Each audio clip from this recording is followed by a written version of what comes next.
Chaque dimanche matin sur Radio J, on a rendez-vous avec l'histoire et on retrouve pour ça Vladimir Fedorovski, diplomate russo-ukrainien. Bonjour. Bonjour, on vient aujourd'hui dans la période de dialogue de l'histoire que je préfère. Alors, avant de parler de cette période préférée de Vladimir Fedorovski, je rappelle donc votre dernier ouvrage, Vladimir, Trump, Poutine et Ivan le Terrible, un dialogue avec l'histoire, paru aux éditions Balland. Expliquez-nous tout. Pourquoi Alexandre Ier, Napoléon, c'est votre période préférée ? C'est ma période préférée parce que Napoléon, contrairement à ce qu'on pense, il a beaucoup réfléchi sur les raisons de son échec en Russie. Vous vous souvenez, 1812, la Bérésina, les Cosaques russes à Paris.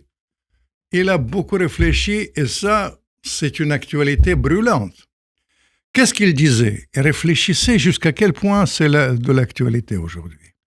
Il disait, j'ai pas réussi avec le meilleur armée du monde, 600 000 personnes, quand j'ai envoyé en Russie, parce que, c'est en 1812, et j'ai pas réussi parce que j'ai pas compris le climat, c'est une banalité. On lui disait qu'au mois d'octobre en Russie, il faisait beau et il fait une vingtaine de degrés.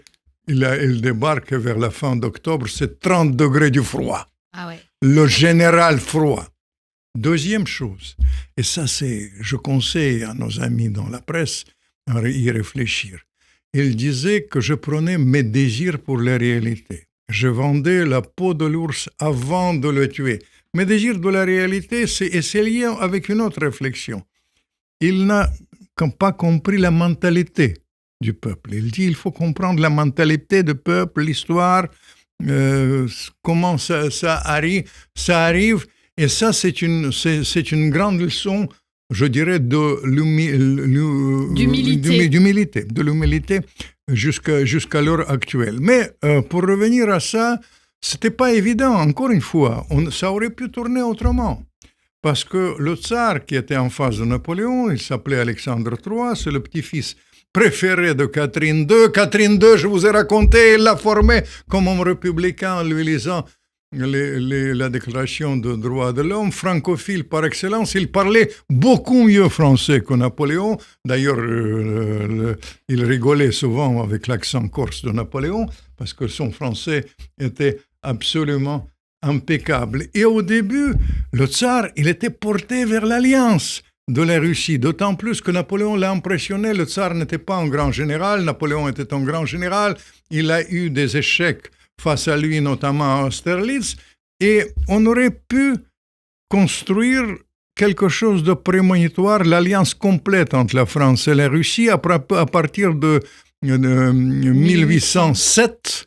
C'est la rencontre fameuse, vous connaissez ça, il y a plein de tableaux quand le tsar et Alexandre, pendant plusieurs séances de négociations nocturnes, pendant plus d'une semaine, ils partagent les rôles, ils créent une véritable alliance. C'est l'alliance de Tilsit, ça s'appelle, le partage de l'Europe, avec quand même les arrière-pensées, parce que jusqu'au bout, vous savez, dans ce genre de choses, il y a un autre conseil de Napoléon. Il disait que la diplomatie, il faut jouer les cartes sur table. Lui, il n'a pas joué les cartes. Aujourd'hui, il continue avec les arrière-pensées, avec les manœuvres, avec les manipulations. Il disait la diplomatie, c'est pas un mélange de cartes sur table et de cartes sous la table ? Ça, c'est la carte sur table, mais si vous ne faites pas, vous parlez aux diplomates. Je vous assure. C'est pour ça que je vous pose la question. Je vous assure, je tiens à vous dire. La vraie diplomatie, c'est de recherche des équilibres des intérêts en les présentant d'une manière claire et honnête. S'il y a sous-entendu, c'est l'exemple de Napoléon.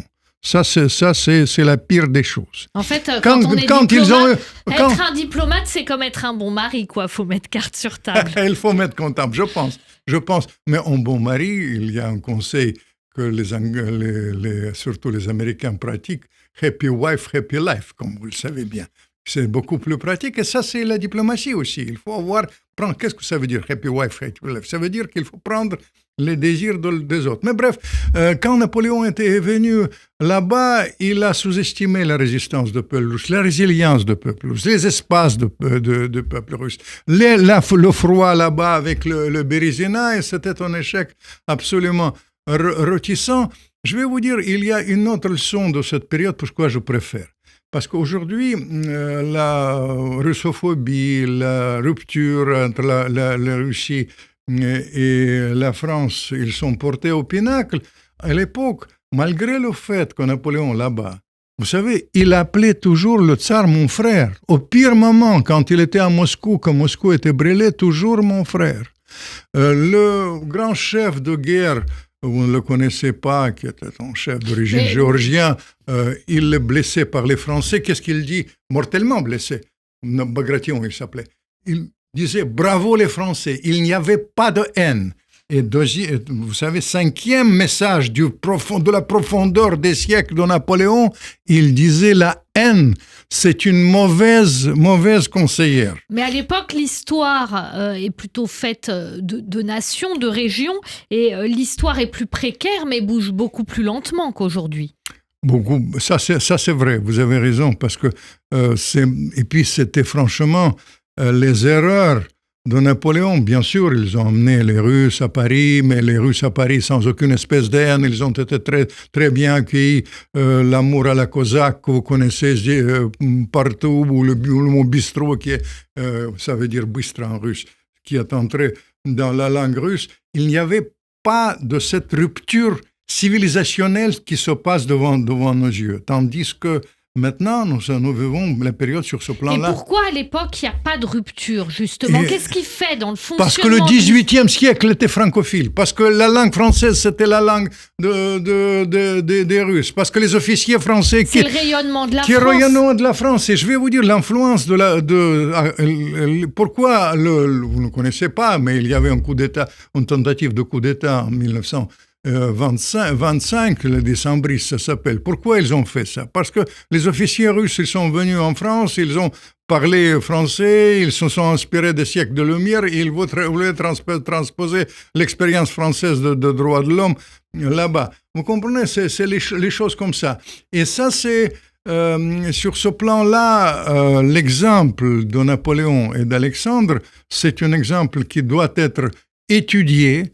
Et pour moi qui n'aime pas notre période actuelle, parce qu'on vit justement, on fait tout le contraire des conseils de Napoléon, on transpose ses désirs pour la réalité, mais surtout, il y a cette phrase qui m'a marqué. Napoléon disait « La haine, c'est une mauvaise conseillère ». Mauvaise conseillère, il y a beaucoup de haine, et à l'époque, il n'y en avait pas, malgré le fait qu'il y avait... Est-ce que le réalisme, c'était le meilleur conseiller ou la lucidité?